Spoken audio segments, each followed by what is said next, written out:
Donald Trump did not win the 2024 election. The Democrats lost it. In Springfield, they're eating the dogs, the people that came in. They're eating the cats. They're eating the pets of the people that live there. He gave Democrats Oppo on a silver platter. He lost the debate talking about immigrants eating cats. He tried to monetize the presidential election by selling $100,000 watches, as well as Trump sneakers, a Trump Bible, frankly kind of creepy, NFTs, which aren't even a thing, and Trump baseball cards. He offered so many opportunities to make him look ridiculous, out of touch, self-interested, and distasteful. And nevertheless, in spite of all of these things, the Democrats managed to lose.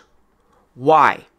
Unfortunately, you're not going to see the necessary reflection if you turn to the media, because in all of the framing of the media, let me read to you a few headlines here. Here's Vox. They said, "Why Kamala Harris lost." And the subtitle, "Trump won because Harris inherited a tough situation from Joe Biden." There is no reflection in that subtitle about why she automatically inherited the mantle without any type of democratic process or primary to choose her, or to reveal her relative weakness compared to other candidates who could have outperformed her. Here's another title from CNN.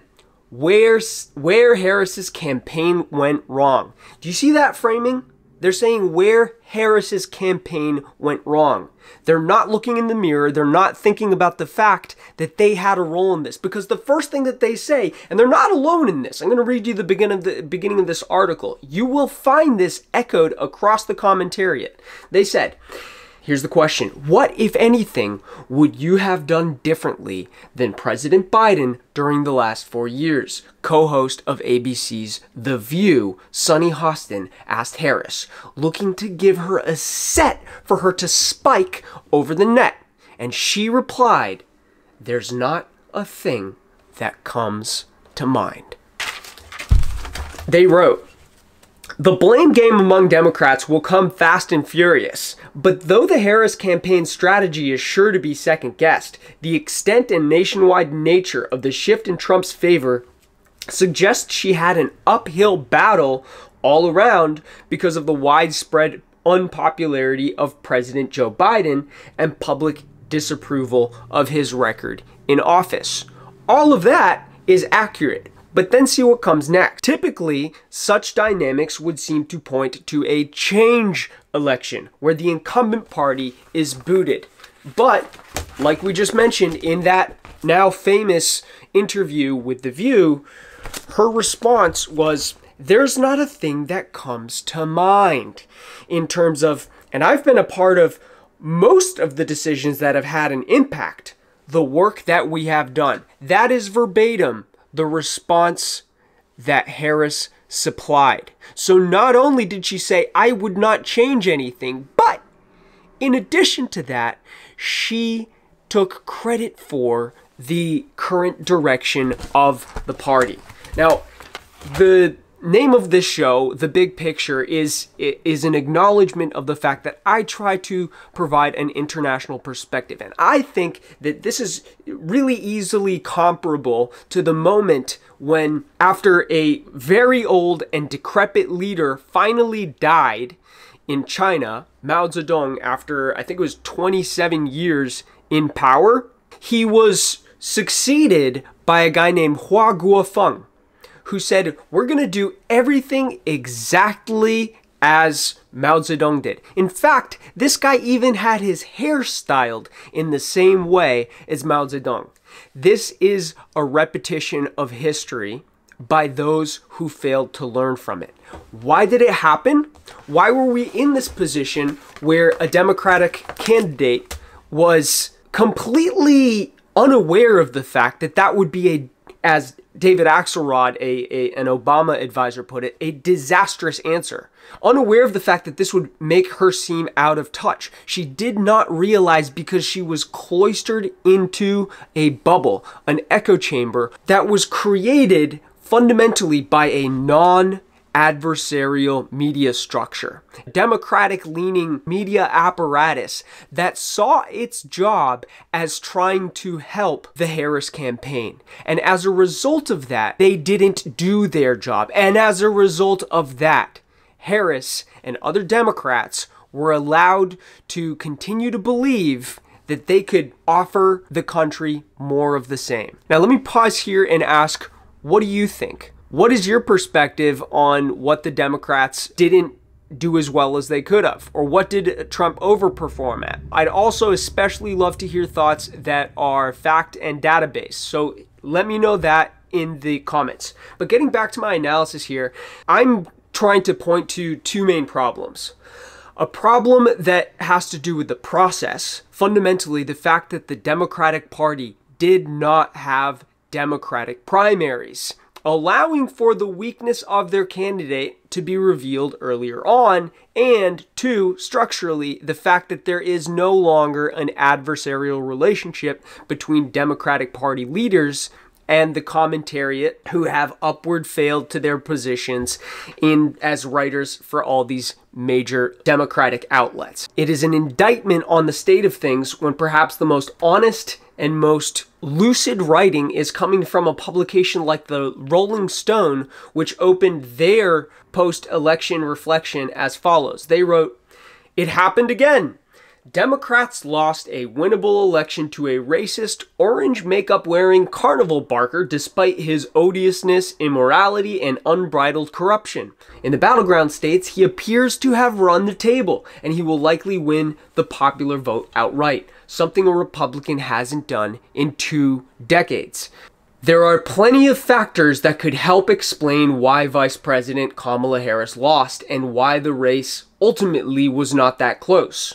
Joe Biden's crushing unpopularity, pervasive sexism, racism, and xenophobia, an American culture that stupidly valorizes the ultra-wealthy and licks their boots. There was the Harris campaign's decision to run a safe, staid campaign from Democrats' favorite failed playbook, be like Republicans.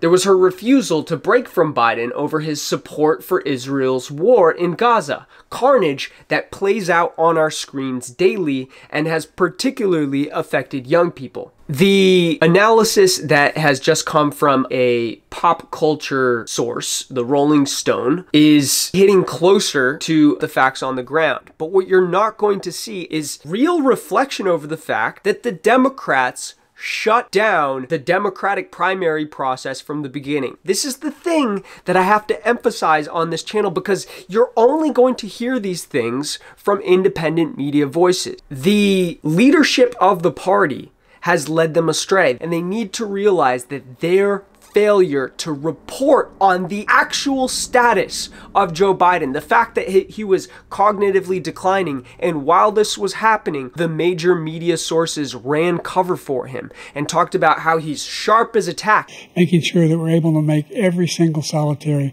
person eligible for what I've been able to do with the with the COVID, with dealing with everything we have to do with look, if we finally beat Medicare.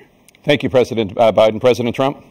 And then, boom, he ends up in the spotlight and he talks and it's a complete word salad, completely incomprehensible. He rambles off. His voice doesn't have the strength that it used to. And it's completely obvious to the American people that this candidate was not prepared to continue with a second term starting at the age of 81. This should have been revealed by Democratic-leaning media organizations. But as I said, they have come to view their job as helping Democrats win. And that is not their job. Their job is to hold power accountable, and by doing so, make power more aware of the genuine situation in the country.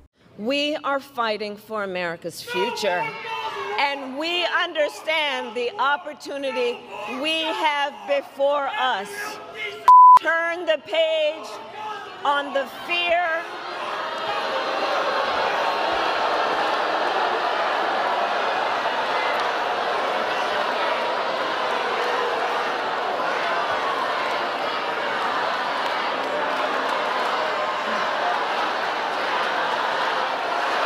They tried so hard to protect her from the reality when what she needed was to hear this and realize that I need to make a break from my party on Gaza. Do more than talk about tirelessly working for a ceasefire. The fact that the Democratic media did not offer a truly adversarial set of difficult questions anywhere throughout this process is why the Democrats were able to skate through thinking that it was acceptable to provide very little change whatsoever. That's all I have time for to cover today, but I do want to make sure, please, I want you to help me amplify the message that the reason the Democrats lost was because of a failed process, aka no process, no democratic process, no primary, as well as a structural problem that the media is not going to fix because they themselves created it. Thank you for watching. Please subscribe and like so that more people will get this message. Thank you again, and I'll see you in the next video.